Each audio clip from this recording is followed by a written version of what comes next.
नमस्कार, मैं हूं आपके साथ हेमंत कुमार।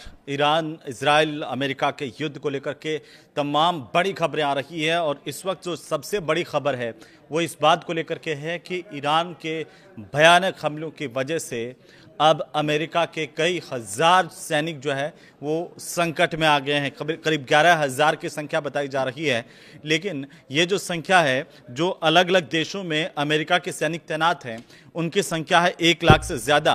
तो ऐसे हम ये कहें कि 11,000 सैनिकों पर खतरा है अमेरिका के, उससे ज़्यादा संख्या है ये। लेकिन अभी जो जानकारी सामने आ रही है वो इस बात को लेकर के है कि लेबनान के जो अर्की में इजरायली हमला हुआ और उसमें 5 बच्चों समेत 9 लोग मारे गए हैं। रोज़ाना अपडेट आ रही है, पल पल अपडेट आ रही है और युद्ध भीषण होता जा रहा है। अब सवाल इस बात को लेकर के कि ये युद्ध अब और क्या भीषणता पर आएगा और क्या ईरान जो है हमले तेज करने वाला है, या अमेरिका जो है जिस तरीके से धमकियां दे रहा था वो उस तरीके से अब एक्शन भी युद्ध में करने वाला है। क्योंकि जो लेबनानी अधिकारी हैं उन्होंने ये जानकारी दी कि पिछले सोमवार से अब तक 687 से ज़्यादा लोग यहाँ पर मारे जा चुके हैं। ईरान के मिसाइलों और ड्रोन हमलों की जिस तरीके से एक के बाद एक हमले हुए हैं, उसने बहरीन के साथ साथ खाड़ी देशों को निशाना बनाया और तमाम जगह यहाँ पर दहल गई हैं। यहाँ उन्होंने ईंधन टैंक्स को निशाना बनाया है और अब इससे ईंधन की भी लगातार क्षति नज़र आ रही है और इससे भीषण आग लग रही है जगह जगह, जिसको बुझाना बड़ा मुश्किल हो रहा है। क्योंकि अमेरिकी स्वामित्व वाले जो तेल टैंकर है उन पर ईरान ने बड़े हमले कर दिए हैं। भारतीय चालक दल के सदस्य की मौत के बाद इराक ने बंदरगाह संचालन को बंद कर दिया है। उधर अमेरिका की जो सेना है उसकी तरफ से ये कहा गया है कि पश्चिमी इराक में मित्रवत हवाई क्षेत्र में एक ईंधन भरने वाला विमान दुर्घटनाग्रस्त हुआ है। अल जजीरा की एक रिपोर्ट कह रही है कि तेल सुविधाओं पर इजराइल अमेरिकी हमले के कई दिनों बाद भी तेहरान को घना धुआं जो है वो घेरे हुए हैं। उधर नीदरलैंड और आइसलैंड ने भी अंतर्राष्ट्रीय न्यायालय में गाजा में जो नरसंहार हुआ उसके लिए इजराइल पर आरोप लगाने वाले दक्षिण अफ्रीका के मामलों में अपना समर्थन दिया है। वहीं तेल की कीमतों में उछाल भी आ गया है। गुरुवार को हमने देखा ब्रेंट क्रूड जो है वो अगस्त 2022 के बाद पहली बार हो गया $100 प्रति बैरल से ऊपर पहुंच गया। भारत में क्या इसका असर पड़ने वाला है? क्योंकि जिस तरीके से अभी तक सरकार ने कहा कि तेल पेट्रोल की जो कीमतें हैं वो नहीं बढ़ेगी, यथावत रहेंगी, लेकिन ये जो अंतर्राष्ट्रीय बाजार में जिस तरीके से क्रूड ऑयल की कीमतें बढ़ गई है युद्ध की वजह से, अगर ये युद्ध लंबा चलता है तो क्या आप जो गाड़ी में पेट्रोल भरवाते हैं उस पर भी संकट आ सकता है? ये बड़ा सवाल है। लेकिन एक बहुत अच्छी बात क्या हुई है भारत के लिहाज से, और यहाँ पर आप देखिए कि अब जो तमाम तरह की आशंकाएं भारत में थी उसमें राहत आ सकती है। बहुत बड़ी खबर है। खबर इस बात को लेकर के है कि भारत में जो ईरान के राजदूत है मोहम्मद फतहाली, उन्होंने ये कह दिया है कि ईरान भारत को सुरक्षित रास्ता देने के लिए तैयार है और उन्होंने ये बाकायदा कहा है कि ईरान का दोस्त है भारत। तो ऐसे में यहाँ पर भारत में जो तेल संकट या हम कहें कि ऊर्जा संकट जो गहराने की बातें कही जा रही थी उसमें सुधार हो सकता है। ये बहुत अच्छी खबर है भारत के लिए। ईरान के राजदूत की तरफ से, जो भारत में ईरान के राजदूत हैं, उन्होंने ये कहा कि भारत और ईरान के बीच में दोस्ताना संबंध है। जो लोग ये कह रहे थे कि ईरान भारत के खिलाफ हो गया या हमारी विदेश नीति में गड़बड़ है, ऐसा नहीं है। ईरान ने कहा कि ईरान भारत के बीच, दोनों के बीच दोस्ताना संबंध है। और नई दिल्ली में मीडिया से बातचीत करते हुए जब पत्रकारों से ने उनसे ये सवाल पूछा था ईरान के राजदूत से कि क्या ईरान भारत को हॉर्मुज स्ट्रेट में रास्ता देगा, इस पर जो ईरान के राजदूत हैं फतहाली, उन्होंने कहा कि हाँ, क्योंकि भारत हमारा दोस्त है। आप 2-3 घंटे में ऐसा होते देखेंगे, 2-3 घंटे में बहुत बड़ी राहत की खबर आ सकती है।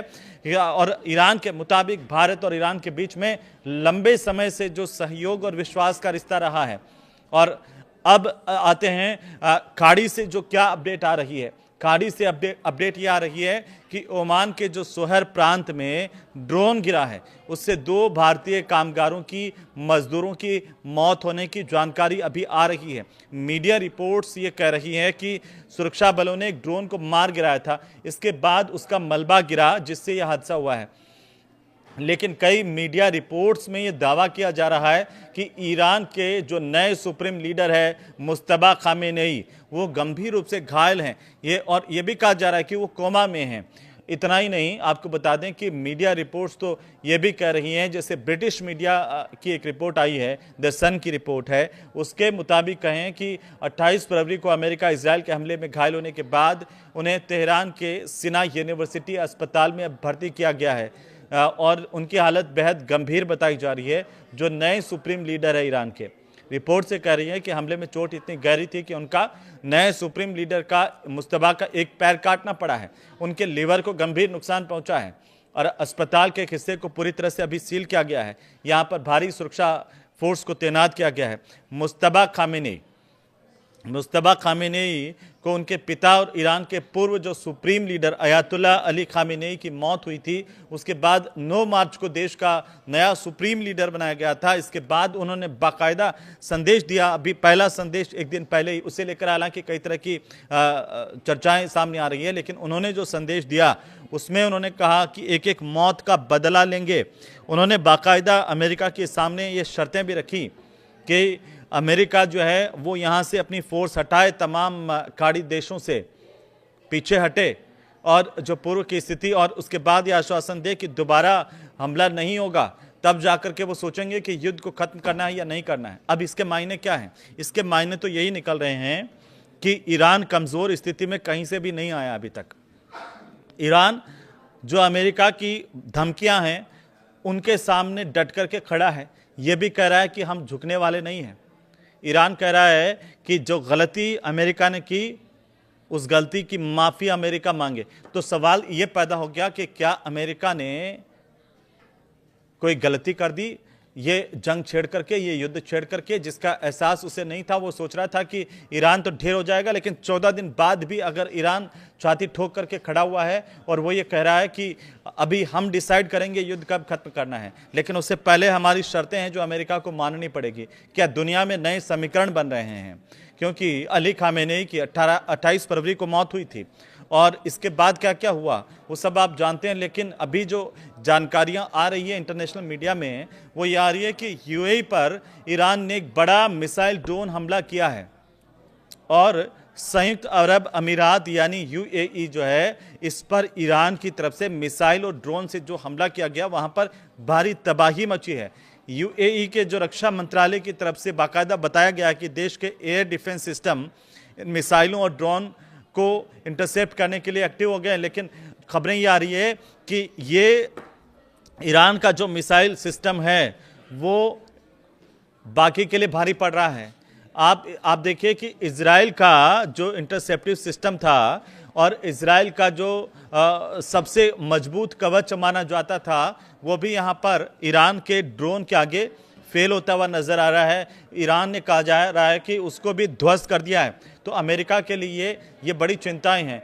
जो अमेरिका का जो लड़ाकू विमान वाला जहाज था उसको पीछे हटना पड़ा है, उसमें भारी नुकसान हुआ है। और जैसे हमने पहले वीडियो में बताया था कि अमेरिका के लिए बड़ी टेंशन शुरू हो गई है और अधिकारी ये कह रहे हैं अभी फिलहाल यूएई के कि यहाँ पर नागरिकों को उन्होंने सतर्क रहने की सलाह दे दी है। आप समझ सकते हैं कि किस तादाद से ईरान जो है मार कर रहा है उन तमाम देशों पर जहाँ पर अमेरिका के दस्ते मौजूद हैं, अमेरिका की सेना मौजूद है। अमेरिका ने जहाँ जहाँ बेस बनाए हैं उनको टारगेट करके उनको नेस्ता नाबूद करा है। और इसीलिए हम कह रहे थे वीडियो के शुरुआत में, और ये जो खबरें चल रही थी कि अमेरिका के जो सैनिक बाहर देशों के अंदर बेस में पहुँचे हुए हैं, जहाँ जहाँ उन्होंने अपनी सेनाएँ अपनी टुकड़ियाँ लगा रखी हैं, उनको अब खतरा पैदा हो गया है। क्योंकि यहाँ पर जो इंटरसेप्शन हुआ है उसके दौरान मलबा गिरने का खतरा भी है और इराक में अमेरिका के विमान की क्रैश होने की जानकारी भी आई, जिसमें 6 क्रू मेंबर्स की मौत हुई है।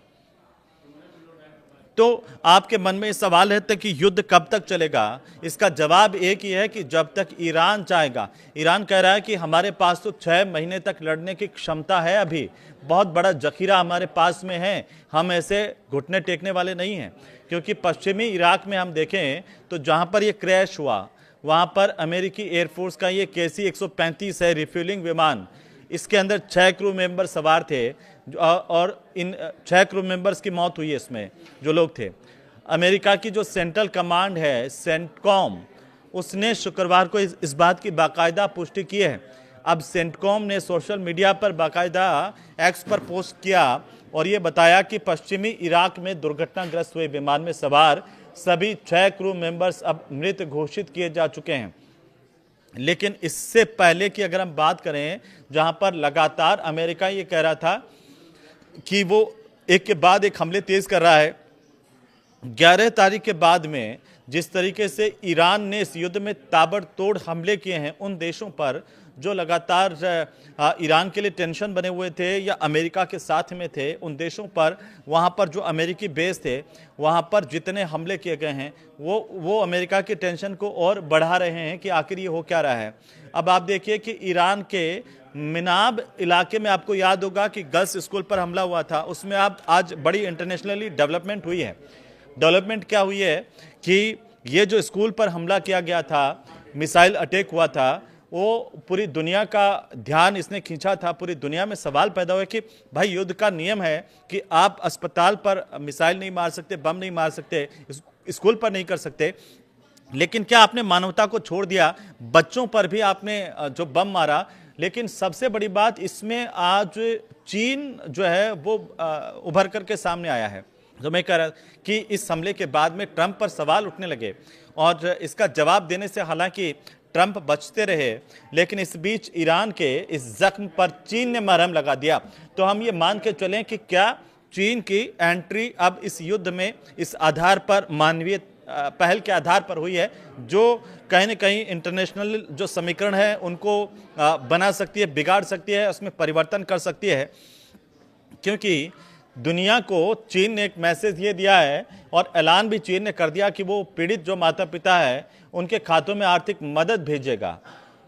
अब इस पर देखिए, अभी तक अमेरिका का कोई रिएक्शन आया नहीं है, लेकिन अभी जो जानकारी है कि चीन ने जितने भी लोग यहाँ पर ईरान में इस स्कूल वाले बम धमाके में जो घायल हुए हैं, जो मारे गए, उनके परिजनों के लिए आर्थिक सहायता के लिए करोड़ों रुपए की धनराशि का ऐलान कर दिया है।